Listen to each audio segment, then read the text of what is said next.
1999, and the funds will be used to support innovative research projects on all types of cancer. They will provide a broader support network to help people. It will also help to design better public health systems and offer reliable information on cancer. I would invite you to come walk with me, at the Lobinière Relay for Life. Thank you very much. Well represented in the chamber today with these the statements by members. The honourable member for Halifax West. Merci beaucoup, Monsieur le Président. Je me lève.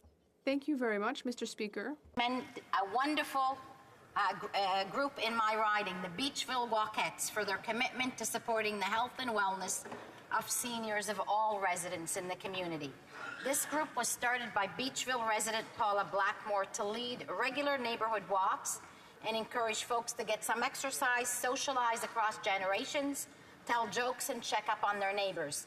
In this way, they're continuing encountering social isolation and supporting their older friends and neighbors to age in place with a greater sense of security and support. Mr. Speaker, our government recognizes the value of helping seniors age well at home. And that's why on Wednesday I was so happy when I heard the Minister of Seniors launch the Age Well at Home initiative to support the community organizations that provide the services seniors need to enjoy their golden years at home. I encourage all organizations to consider applying for this program, and I want to thank everyone working to ensure our seniors feel safe, valued, and supported in our communities. Merci beaucoup. Thanks a lot. All right. The Honourable Député de Alfred Pellan.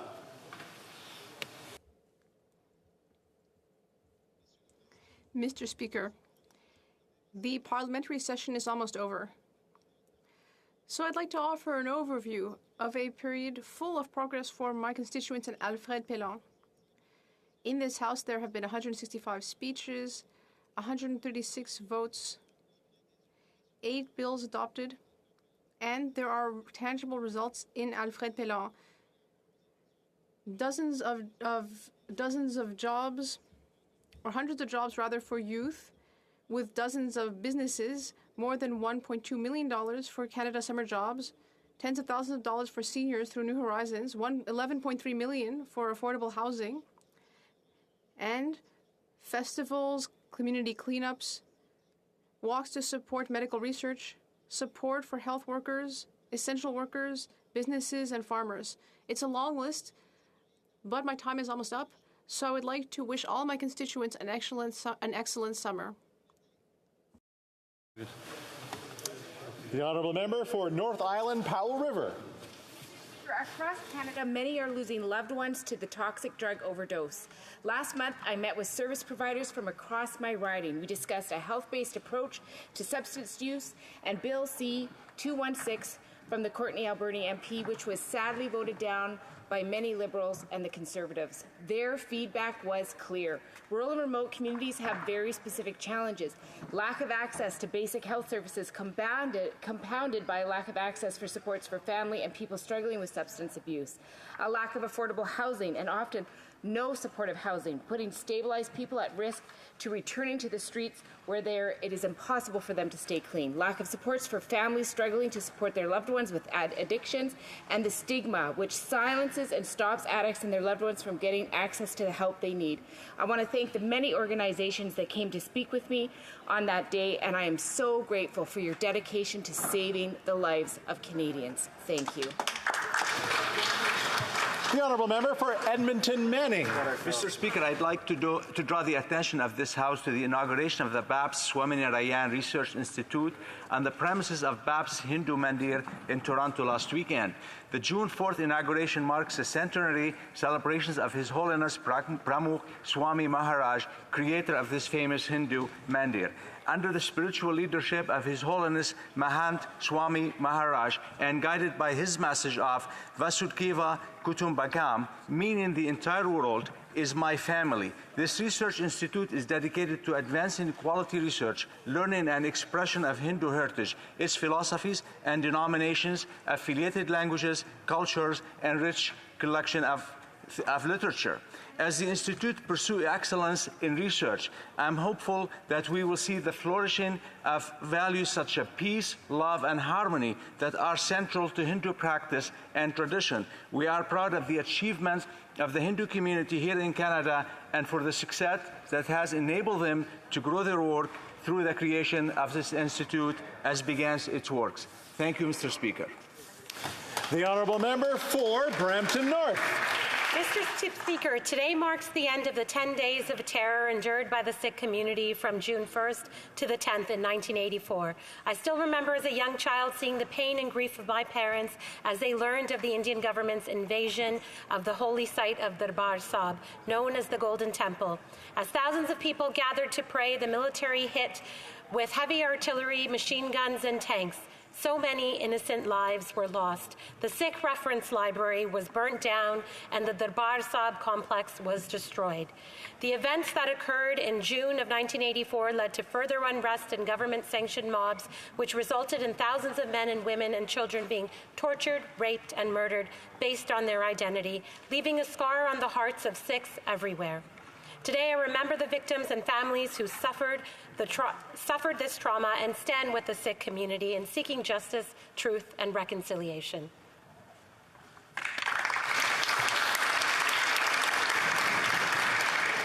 The honourable member for London North Centre. Thank you, Mr. Speaker. I rise to pay tribute to the members of the London Home Builders Association.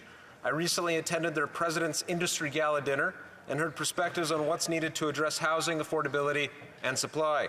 The evening also honored leaders who have made significant contributions to the local and national industry. Speaking about Peter Madsen of CCR Build and Remodel, he's the incoming president.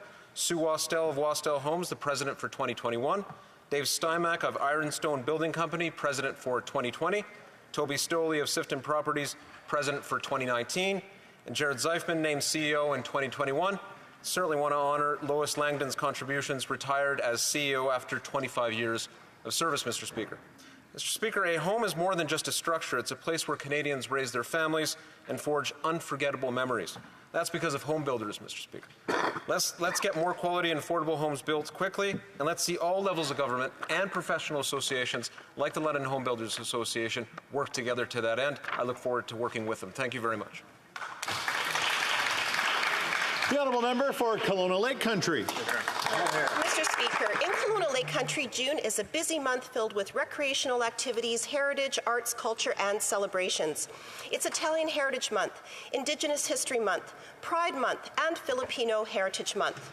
The Lake Country Creekside Theatre and the many organizations in Kelowna's Cultural District have shows, exhibits, and performances for everyone to enjoy. The Kelowna Wine Country Half Marathon includes a scenic run with a beverage and music festival. There's also many sports and recreation activities, including cheering for our very own Kelowna Falcons. We then lead into Canada Day, where celebrations are finally back on this year. The Rotary Club of Lake Country starts the day off at Swalwell Park with a pancake breakfast. Folk Fest is at Prospera Place, including the giant cake cutting. And I'll have a tent set up handing out Canada flag items and kids' coloring sheets. I wish locals and visitors to our beautiful area well, whether volunteering, watching, or participating in activities or celebrations, and I hope to see you at one of our many community events this summer. Hear, hear. The honourable member for Canada Carleton. Mr. Speaker, I recently met with Nikki Lyons McFarland, chair of Imprint Youth Association in Fredericton. They shared with me how the pandemic has put a strain on gender-affirming care, and wait lists to access trans healthcare services are growing. Sadly, for many trans and diverse gender Canadians, the pandemic has made it difficult for many to safely access gender-affirming clothing and items as well, especially in rural communities and those living in unsupportive households. Trans healthcare is a health equity issue. Trans and gender diverse Canadians need to know that our healthcare system will serve their needs, advance equality, and will see them for who they are. As anti-trans sentiments and legislation have proliferated around the world in recent months, it's important for Canada to remain an ally to the trans community to ensure they feel safe, heard, and empowered. Thank you, Mr. Speaker. The honourable member for Fort McMurray Cove Lake. Thank you, Mr. Speaker. The Cold Lake Air Show is a not-to-be-missed event of the summer. It brings together the best of civilian aviation, a spectacular show of the Royal Canadian Air Force, and of course, our warm northeastern Alberta hospitality. Over the weekend, you'll have the chance to watch the RCAF snowbirds dance across the sky, the Canadian Armed Forces Skyhawks parachute team perform daring parachute performances. In addition, there will be the CF-18 demo team, the U.S. Air Force F-22 Raptor demo team, and so much more. If you'd rather see aircrafts up close and personal, don't worry. There will be static displays of some of the coolest planes and helicopters. This family-friendly, fun-filled weekend is so much more than just aerial shows and flyovers. There will be bouncy castles, live music, a classic car show, beer gardens, food trucks, just to name a few of the other entertainment options. I would like to officially welcome each and every one of you to come and join us on July 16th and 17th for the 2022 Cold Lake Air Show.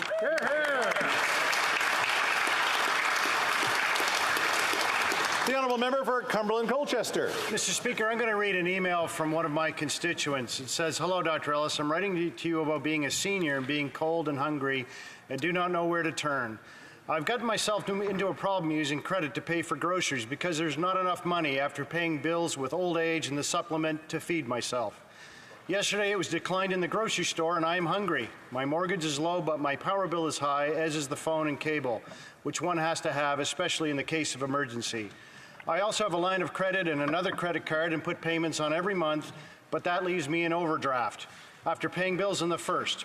I am not understanding how seniors can live these days with the cost of everything, and it's not only me that is cold and hungry. I could try to find work, but then my income supplement would cease. So how would that equate? I still have a mortgage, but I live in a trailer which I could sell, but where would I go? It is insane after working my whole life to be in a position of not being able to feed myself or keep warm. I have no answer. Thank you for listening. Catherine." Sadly, this Liberal government refuses to address the cost of living crisis facing all Canadians. L'honorable député de Lac-Saint-Louis. I rise today to congratulate Cassandra Gillen on being one of the young recipients of this year's Terry Fox Humanitarian Award. Cassandra's passion for social action began at the tender age of 5 when her adolescent cousin fell ill, and she asked for money instead of gifts for her birthday so she could donate to the Montreal Children's Hospital. Today, Cassandra's volunteerism is extensive. She is a Special Olympics coach, co-leader of 2 Girl Guides units, and a member of the organization's National Youth Council and Provincial Quebec Council, and a member of the City of Pointe Claire's Youth Advisory Board. Cassandra's humanitarian spirit extends beyond our borders. She has raised money to help build a school in India, physically helped build a school in Ecuador, raised money to pay for a clean water system in India, and provided meals to school children in Haiti. I am proud to represent in this House a recipient of this prestigious honor that carries the name of one of our greatest national heroes. The Honourable Member for Edmonton-Griesbach. June is National Indigenous History Month, and Canadians must have the courage to put truth before reconciliation as we confront our past. Canada was just 3 years old when it waged its first war in the West at the Red River Métis settlement, a peaceful trading and farming village.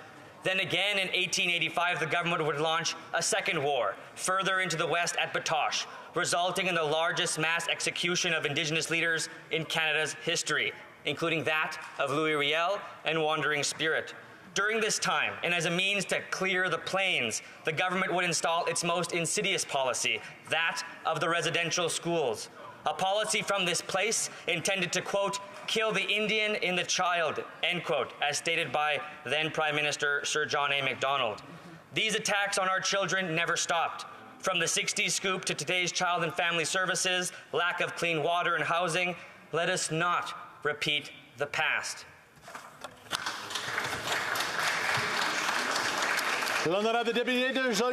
The Honourable Member for Joliette. Mr. Speaker, today is Veronique Hivon's last day in the National Assembly, where she is the MNA for Joliette. I find her a model politician. She cares deeply about Quebecers and independence. She crosses partisan lines in her work. She is committed to the common good. And in her riding of Joliette, she's always present on the ground and listening to people. Veronique raises up everyone she works with. It's not surprising that her riding office is of such high quality. I've learned a great deal from Veronique. First of all, when we were both activists for the Parti Québécois, and then later when we were both members of Parliament. For all these reasons, I'd like to say thank you. Thank you for everything you've done for people in Joliette and Quebec. Thank you for inspiring us and showing us that we can do politics with nobility in favor of the common good without considering personal and partisan interests. As René Lévesque said, I will say to Veronique, until next time. The honourable member for Central Okanagan, Similkameen, Nicola. Mr. Speaker, it's not often you will hear me give praise to the normally silent voices within the Liberal caucus. However, after reading the Hills timepiece this morning by Abbas Rana, and I quote, massive majority of Liberal caucus wants the Prime Minister to drop federal COVID mandates. I wanted to sincerely thank those who spoke out against the Prime Minister's office in an effort to do the right thing. And it is the right thing, Mr. Speaker. I am certain that many Liberal MPs have also heard of the severe hardship the Prime Minister's spite over science, divisive politics on this has created among many of their constituents. We all have. Citizens unable to care for an ailing parent in another part of Canada. Grandparents unable to visit a new member of the family. Being unable to say goodbye to a loved one is cruel. We know this Prime Minister has in the past refused to listen to his caucus and worse, seldom consults with them. On this matter, let us be united. This is about the citizens we represent, and I commend those Liberal MPs who are putting those people ahead of the Prime Minister's divisive political agenda.